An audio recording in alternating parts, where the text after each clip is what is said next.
ایک شہزادہ کم صورت تھا اور اس کا قد بھی چھوٹا تھا۔ اس کے دوسرے بھائی نہایت خوبصورت اور اچھے ڈیل ڈول کے تھے۔ ایک بار بادشاہ نے بدصورت شہزادے کی طرف ذلت اور نفرت کی نظر سے دیکھا۔ شہزادے نے اپنی ذہانت سے باپ کی نگاہ کو تاڑ لیا اور باپ سے کہا، اے بجان سمجھدار ٹھگنا لمبے بیوقوف سے اچھا ہے۔ ضروری نہیں ہے کہ جو چیز دیکھنے میں بڑی ہے وہ قیمت میں بھی زیادہ ہو۔ دیکھیے ہاتھی کتنا بڑا ہوتا ہے مگر حرام سمجھا جاتا ہے، اور اس کے مقابلہ میں بکری کتنی چھوٹی ہے مگر اس کا گوشت حلال ہوتا ہے۔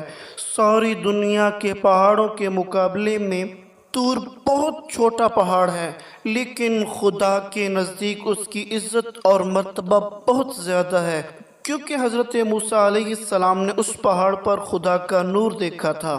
کیا آپ نے سنا ہے کہ ایک دبلے پتلے عقل مند نے ایک بار موٹے بیوقوف سے کہا تھا، اگر عربی گھوڑا کمزور ہو جائے تب بھی وہ گدھوں سے بھرے ہوئے استبل سے اچھا اور طاقتور ہوتا ہے۔ بادشاہ شہزادے کی بات سن کر مسکرایا۔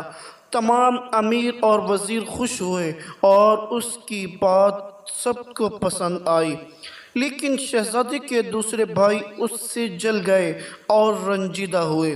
جب تک انسان اپنی زبان سے بات نہیں کرتا ہے اس وقت تک اس کی اچھائیاں اور برائیاں ڈھکی چھپی رہتی ہیں۔ ہر جنگل کو دیکھ کر یہ خیال نہ کرو کہ وہ خالی ہوگا، تمہیں کیا خبر کہ اس میں کہیں شیر سو رہا ہو۔ اسی زمانے میں بادشاہ کو ایک زبردست دشمن کا سامنا کرنا پڑا۔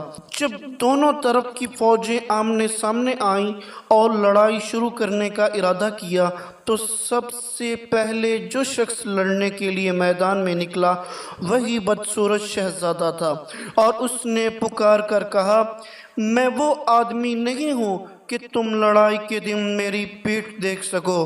میں ایسا بہادر ہوں کہ تم میرا سر خاک اور خون میں لتڑا ہوا دیکھو گے، یعنی میں دشمن سے لڑتے لڑتے جان دے دوں گا مگر ہمت نہ ہاروں گا۔ جو لوگ خواہ لڑائی پر آمادہ ہوتے ہیں وہ خود اپنے خون سے کھیلتے ہیں، یعنی مفت جان گنواتے ہیں، اور جو لوگ میدان سے بھاگ جاتے ہیں وہ پوری فوج کے خون سے کھیلتے ہیں۔ یہ کہہ کر شہزادے نے دشمن کی فوج پر بہت سخت حملہ کیا اور کئی بڑے بڑے بہادروں کو قتل کر دیا۔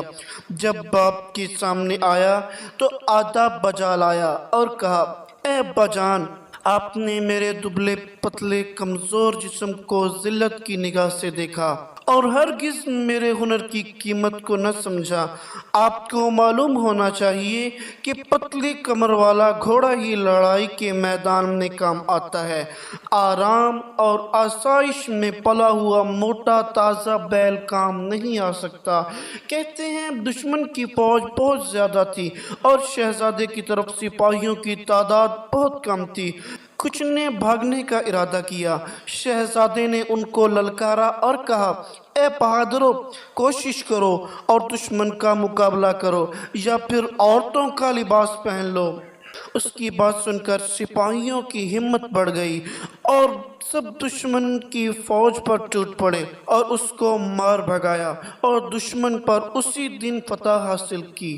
بادشاہ نے شہزادے کو پیار کیا اور اپنی گود میں بٹھایا اور روز بروز اس سے محبت بڑھنے لگی اور اس کو اپنا ولی عہد بنا لیا۔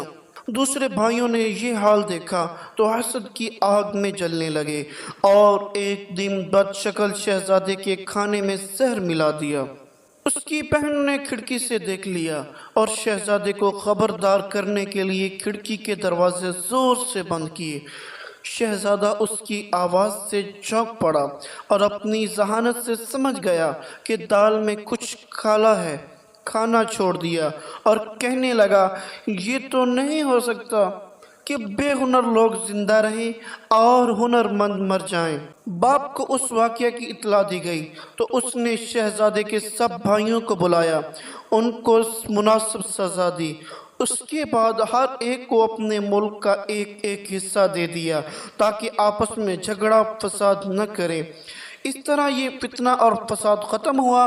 پیارے دوستو، ہمیں اس کہانی سے سبق یہ ملتا ہے کہ ہمیں کسی کو کم تر نہیں سمجھنا چاہیے، کیونکہ ہمارے پیارے نبی حضرت محمد مصطفیٰ صلی اللہ علیہ وآلہ وسلم کا فرمان عالی شان بھی ہے کہ کسی گورے کو کالے پر اور کسی کالے کو گورے پر فضیلت حاصل نہیں۔